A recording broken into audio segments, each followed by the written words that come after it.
What's going on, guys? It's Doubtful here, back again with another YouTube video. In today's YouTube video, I'm going to talk about some tips on how to play like a top 500 player in Marvel Rivals. Now, I just want to start off by saying I'm not the best Marvel Rivals player by any means, but after doing extensive research on how to improve and play like the best in this game, I want to share a few tips that have helped me personally improve my own game in Marvel Rivals rank play. Now, also, guys, these tips can be used for any of the roles, whether that be a healer, tank, or DPS. And as always, guys, make sure to like, comment, and subscribe, and let's get straight into the video. Now, guys, tip number one is going to be don't stagger. Now, for those of you who don't know, staggering is when your team is staggering or delaying their deaths and not playing together. This means that your team never has a fair advantage in any team fight, and you're almost always down at least one or two players, making it almost unwinnable for every team fight. Now, in order to stop this from happening, you need to know where your team is at all times. If you spawned up and your whole team is dead, wait for them. Wait for them to respawn and move forward as a team. Don't just rush in there and just try and 1v6 or 1v5 or 1v4 or 1v3, whatever.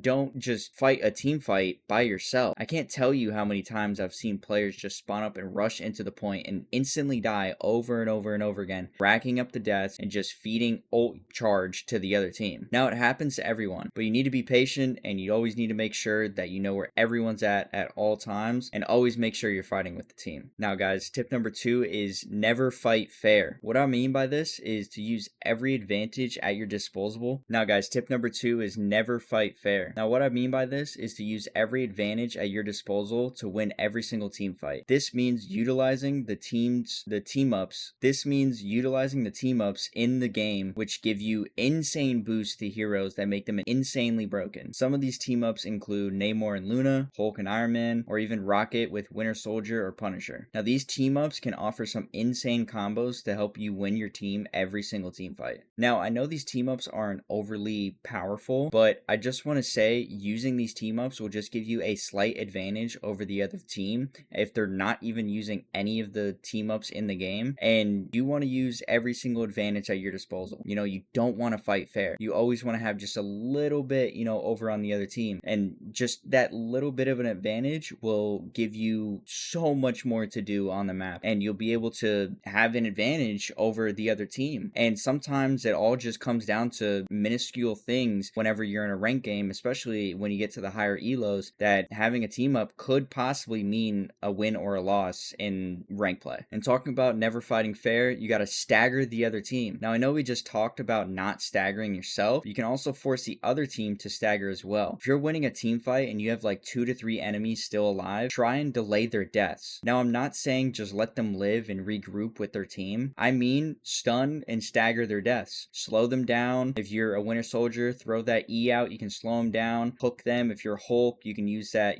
that thing where he just exiles someone. Just slow them down by any means. You can slow down their deaths, and this way the respawn timer is delayed from the rest of their teammates, and they either have to wait for their whole team to respawn, or if the whole team isn't disciplined, then they can fight the next team fight with 1 or 2 of their players still running back the point. In Marvel Rivals, it's a team game. You always need to be playing with your team to make any sort of progress on the map, and everyone has an important job to do. If someone's missing in a team fight and they can't do their job, it makes it that much harder for everyone else to do theirs. So always, guys, fight unfair if you have the chance. Now, every single gunfight, you're not going to have a unfair advantage over the other team, and that's fine. Try and make an unfair advantage on your end. If you're a dive DPS, obviously go and dive the healers on the other team and try and get 1 or 2 of them dead. You get just at least one of the healers dead. That just means the other healer left alive has to put in that much work to keep the rest of their team alive, and you can just start steamrolling the other team. You have to use every advantage in your book to not fight fair at any point in time. Always look for an advantage. Now, guys, tip number 3 is communicate.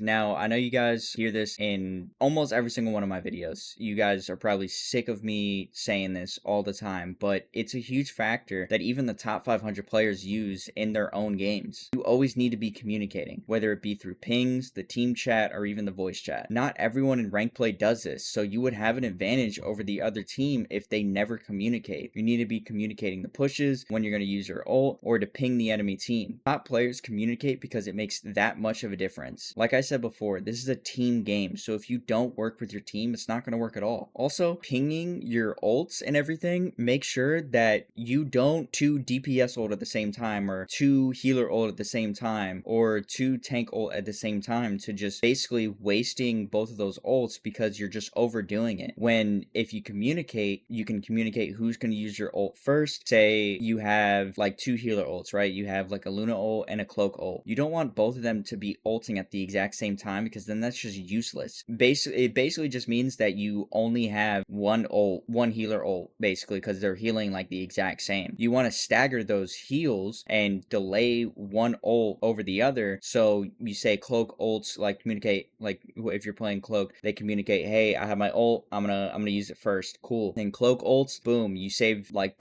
your whole team, you save your team from an ult on the other team. That's good. Now in the next gunfight, you have another DPS or a tank that's trying to ult to kill the entire team. Cool. Now Luna can pop her ult and you win that team fight as well. You basically always want to be not using your ults at the same time, especially if you're healers in this game. Now guys, the last tip number 4 is going to be drop your ego. Now the best players, of course, have a little bit of ego, and I mean, who wouldn't? They're the best players in the game. Of course they're going to have an ego, but they deserve that because, you know, they worked hard to get where they're at. They don't have an ego when it comes to team comps though. If they're getting countered, and hard countered especially, by someone on the other team or a few players on the other team, they switch. They don't keep playing the same hero over and over and over again and getting shit on every life. They actually switch things around, and if it's, you know, not working, they will switch again until they find something within their team comp that'll actually work. People in lower elos, and practically any elo for that matter, tend to just say, well, I'm not the problem, and, you know, everyone else needs to switch. If your entire team is getting slammed, everyone needs to switch things up. You have to learn to take accountability in this game. Point out your own mistakes and switch off characters if it's not working, and maybe pick a hero that better suits your team instead of picking a character just because you're good at them. If you're gross on one character but the team comp doesn't suit the hero's playstyle, you will find much more success if you play with a hero that you're just okay at and you get a team up, or just the playstyle is better compared to the rest of the other heroes on your team. You'll find much more success with that okay character that you're at than, you know, someone that you're a lord on. These top 500 players always, and I mean always, pick the heroes that they know will work well with the team comp that they have on their team and all the heroes that everyone else picks. So you have to drop the ego and just learn that you're not the best in the world. You can't just insta-lock someone and then just not communicate with your team and just hope to God that your teammates are good. You have to work with them. You have to drop the ego, like I said, and you have to pick something that will help you and your team. Now, one term that is used in Call of Duty, the game that I played before Marvel Rivals, is that there are people who kill whore and play for stats, and those who play to win. In any video game that has rank play, there are gonna be people who play to win and those who play for stats. And who do you think always has the higher rank? It's the people who play for the win. You can't always just go for stat padding and then you get MVP and you're like, oh my god, my team is dog piss, like I'm just stuck in this elo forever and ever and ever. No, if you go back and you look, maybe you got all of those kills that had no impact on the map. You need to have impact kills. You can't just go out and just kill whore and just get the best stats and then just shit on the rest of the team because you're not even playing well. You're not playing with the team. You're not playing to win the game. You're just playing to get kills. You're playing to just get a cool stat line on the scoreboard. That's not going to help you win games. It's going to help you win games is the things that don't even show up on the scoreboard. Like, we always have that meme in the community that Captain America has so many plays that don't show up on the scoreboard that help them win the games because they're just pressing the back line so much every single life. You need to make plays like that. Plays that don't show up on the scoreboard that actually help you win games. Like, maybe use your ult at an inopportune time knowing that you're gonna die, but you get one or two of the healers. That means that that team, you know, that you're playing against, they have one healer down, and that could mean the difference between whether you win a team fight or lose a team fight. Now, you can save it and get like a whole, like possibly like a 4 or 5 piece or 6 piece, but never know if you're gonna have that opportunity. Maybe you just hold on to your ult and that opportunity never comes and then you lose the match. You have to make plays to win. not make plays to get the most kills. Now guys, that is going to be it for me about the tips on how to play like a top 500 player. Now, like I said before, I'm not the best player in the entire world. I love making tips and tricks videos on how to improve because, I mean, I learn in my own free time just a lot of tips and tricks myself by watching other YouTubers, just watching top 500 players. And these are some of the tips that I've implemented into my own game that have actually helped me improve and help me play at way better than what I did when I first started playing. And I just want to share these tips with you guys. And if you guys like these tips and they actually help you in your games that you're playing, let me know in the comment section down below. Thank you guys so much again for 300 subscribers. We're absolutely killing it on all of the YouTube videos recently. And yeah, guys, that's pretty much going to be it for me. As always, make sure to like, comment, and subscribe. And I'll see y'all in the next one. Peace.